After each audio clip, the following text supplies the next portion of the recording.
PS చంద్ర photo studio. వీడిని పట్టుకొని చితకబాతే అసలు విషయం బయటపడుతుంది. పదండి. చెప్పరా?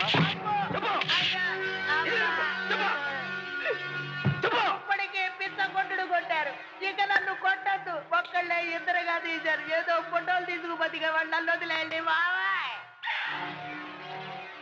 అయితే అల్లుడు గారు ఒక్కడే ఇద్దరుగా నాటకం ఆడి ఇన్నాళ్ళుగా మనల్ని షేక్ చేస్తున్నాడు అనమాట.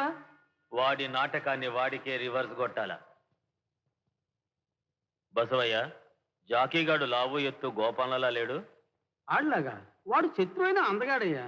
వీడు చెంబేలి ముఖం, కానీ కొలతలన్నీ మాత్రం అలాగే ఉంటాయి. పొడుగు 5'11", షోల్డర్ 19, ఛాతీ 40, నడుము 34. కొలతలన్నీ యాజిటీజు, ముఖం తప్ప. ఆ రాడ్డో సరిస్తావు. జాకీ, ఆ గోపాలం గడు బట్టలేసుకుని వాళ్ళ నాటకం చేస్తావా? అలాగే బాస్, యాక్టింగ్ అదరగొట్టేస్తాను.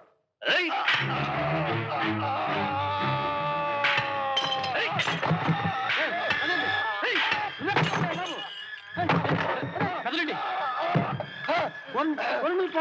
కదలండి, మనం చంపే కదయా. మన పని జరగాలంటే మన పర తేడాలుండకూడదు. వాడు మనకు 6 నెలలు జైలు శిక్ష వేయించాడు, వాడికి ఏకంగా ఉరి శిక్ష వేయిస్తాం. గోపాలం గడి బట్టలు వీడికి తొడిగించి వీడి మొహం పచ్చడి చేసి బాడీని తీసుకెళ్లి రైల్వే ట్రాక్ మీద పడేయించండి. ఆ తర్వాత ఏం చేయాలో నేను చెప్తా.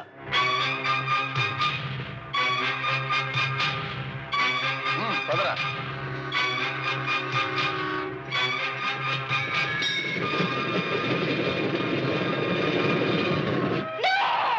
ఏమిటి బసవయ్య, నువ్వు చెప్పేది నిజం? కృష్ణ నా అల్లుడు హత్య చేశాడు.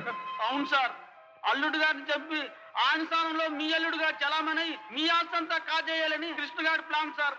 అల్లుడు గారిని చంపి రైలు పట్టాల మీద పడేశారు సార్. అది నా అనుమానం కాదు సార్, పోలీసుల అనుమానం సార్.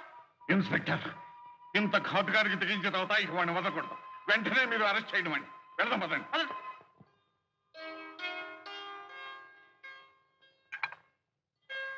నీలా, నీకు నిజం లాంటి అబద్ధం, అబద్ధం లాంటి నిజం చెప్పాలనుకుంటున్నాను. ఏదో పొడుపు కథలా ఉంది.